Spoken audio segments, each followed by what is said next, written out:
Hi everyone, Sandra Duran Wilson here, and welcome to this week's Mixed Media Soul Sparks. Every week I try and bring you some interesting new ideas or processes or products or techniques.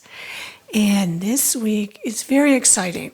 You might have been in one of my classes that I taught this transparent collage.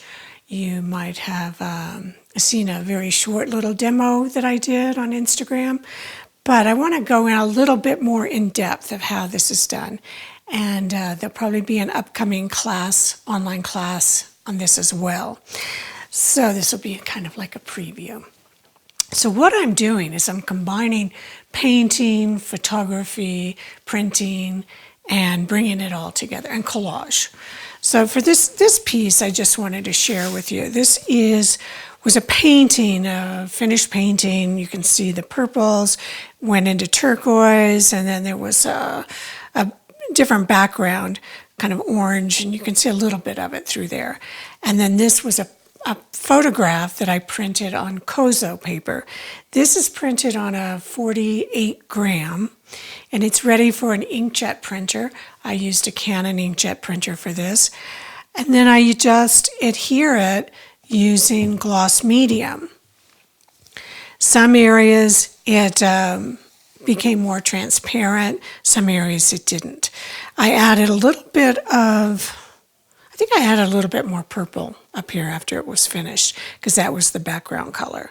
So you can work, back and forth, back and forth. This one was an image, very wild painted background. And the image that I used is from a castle in Scotland, and they were showing the dress. So I adhered it in the same manner, and you can see this one is on paper, and you can see some of the painting in the background. Here I've come back with some paint on the surface, some pens, markers, used a little white paint there to bring it forward, a little bit of line. So again, it's working back and forth. So you can see how different it can be depending on your background colors. This is one that I did on, let me find this paper, here it is. This is commercial printed paper that I bought. I put the link on my shop page, and I did the collage on top of this with part of this showing through. However, behind this whole image, which is printed on the Kozo paper, I've collaged a musical score onto the background. And I'm going to show you how to do this one, but I've decided just to do this music in the top part of the window. So let's get started on that one. So here is my print. This is a Kozo paper. You can see the little bits of fiber in it. So the main thing I want to do before I put this on is I want to trim off the white border from the print. Now you can even round it if you wanted, cut out parts of it.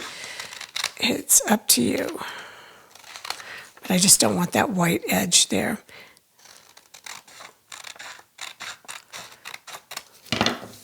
And then I had been looking at, okay, which way do I want this to go?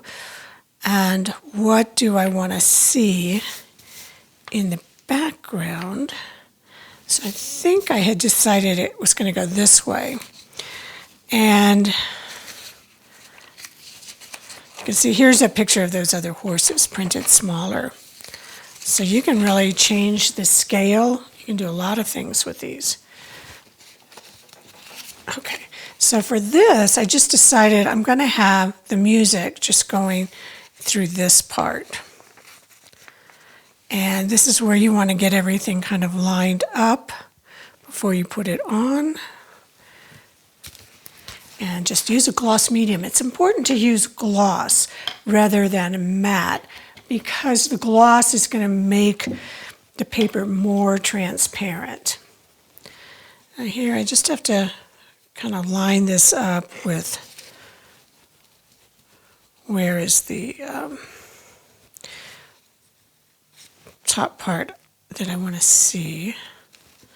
So let me just make sure that's kind of where I want it. Push it over. No, it's going to have to stay there.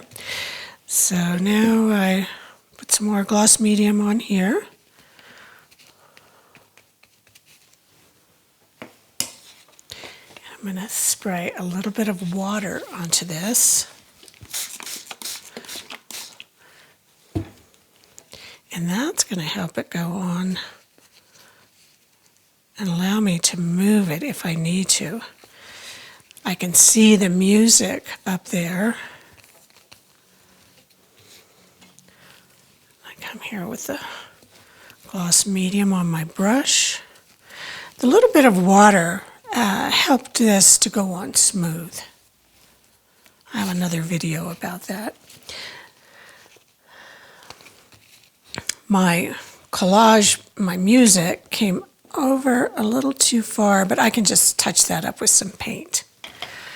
Now, that can dry, and I'll show you some other things you can do with it. Since I put this on paper, like this one, I can come in, and I just tape that down there, and I'm just going to put some long stitch in here, adding to the composition. If I could stitch, though, I'm really not very good at this. I used to be. But the other thing I can do, I've got little bits of paper and fabric, so I could actually, I could have brought the stitch over this. I'll just show you what I mean. I'll come back in here again. Let's get it out of there.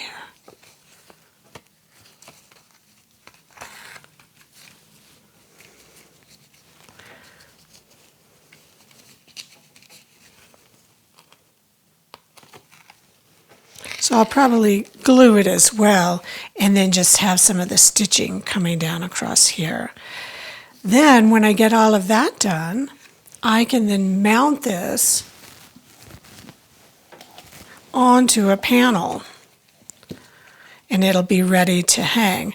I would come back and probably spray it with a varnish. I don't want to put a thick coating on it just because I want this to be more like the paper or the fabric, and just a varnish will help secure it. The best way to work with this before you even begin this process, if you're concerned about that, is to spray everything with a UV protectant spray. However, afterward you can come back and do that as well. So this one, you can see the difference here, that you can see the score all the way down to there, and here it's just up at the top. So I like it just up at the top, and a little bit different on this side. Let me just show you a real quick way of what I was talking about, like with the horses. And here is I was just cleaning my brush off on this. It's like a piece that was, I don't know where it came from. Anyway, I have here two different prints. This is on a thinner paper, and this is the thinner one. I can just tell. And it got a little bit of water spots on here, and it started to spread the ink. So I'm going to see what happens when I put it on here. It may not work real well. We'll find out. But by doing this in black and white, I'm going to allow the color to really show through. I don't have to worry about this because I'm just going to bring it down here more. Okay. And if this one doesn't work, I know the other one will. But this is how fast it happens. It's just spread your gloss medium. Same way I did it on the paper.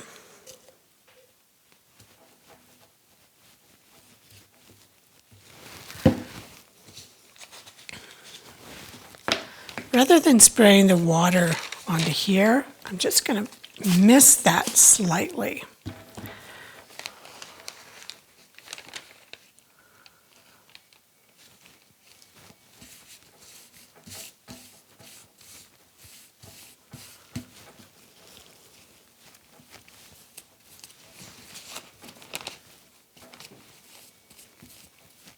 See how much that one disappeared? Every paper is a little different.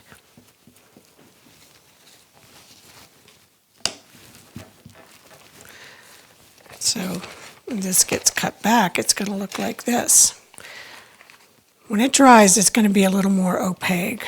But I could come back in with some color on top of here and really start to lighten up some areas. So I'll go ahead and finish that one and show you what it's like.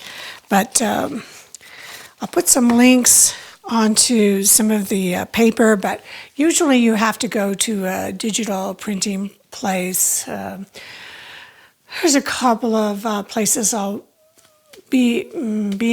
it B&G? The photography place. They have the Kozo paper and some of the Japanese paper stores. But you can also just print it on thin Kozo paper that you buy.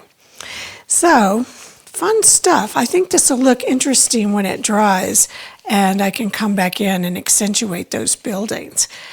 And I'll finish these up and put them at the end of the video. So, thanks for joining me this week, and happy creating.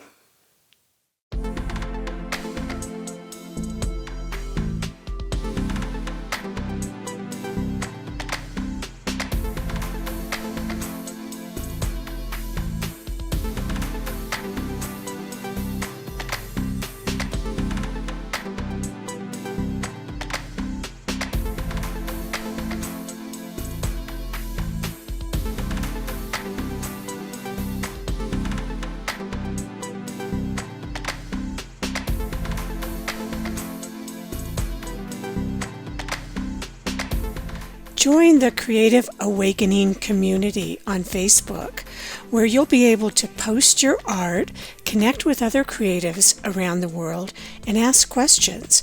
Use the hashtag #MixedMediaSoulSparks when posting your work on social media. Thanks for joining me.